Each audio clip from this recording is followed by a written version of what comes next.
যে কাজগুলো তুলনামূলক অনেক সহজ সেই কাজগুলো বেশি কম্পিটিশন হবে, এটাই স্বাভাবিক। কারণ সেই কাজগুলো অন্যরা কম সময়ে শিখতে পারবে, তাই সহজে শেখা যায় এমন কাজগুলো অ্যাভয়েড করা উচিত এবং এরূপ কাজ দিয়ে ফ্রিল্যান্সিং শুরু করা তেমন সুবিধাজনক নয়।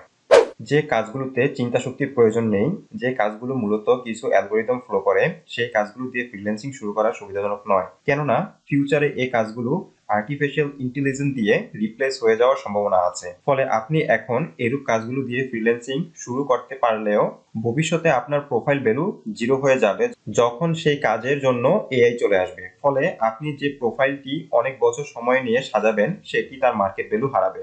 এমন কাজগুলো করার চেষ্টা করবেন যেগুলোতে কনসিস্টেন্সি আছে, অর্থাৎ একজন ক্লায়েন্ট যেন বারবার আপনাকে হায়ার করতে চায়। যেমন লগো ডিজাইন এবং টি শার্ট ডিজাইন, উভয়ই ডিজাইন ক্যাটাগরিতে হওয়া সত্ত্বেও একটি কোম্পানি তার নিজের জন্য একটিবার শুধুমাত্র লগো ডিজাইন করে। পক্ষান্তরে যে কোম্পানি টি শার্ট ম্যানুফ্যাকচার করে সে কোম্পানি তার টি শার্ট ডিজাইনের জন্য বারবার আপনার কাছে আসবে। কেননা একটি কোম্পানি শুধুমাত্র একটি টি শার্ট প্রোডাকশন করে না, বিভিন্ন রকমের বিভিন্ন টি শার্ট প্রোডাকশন করে।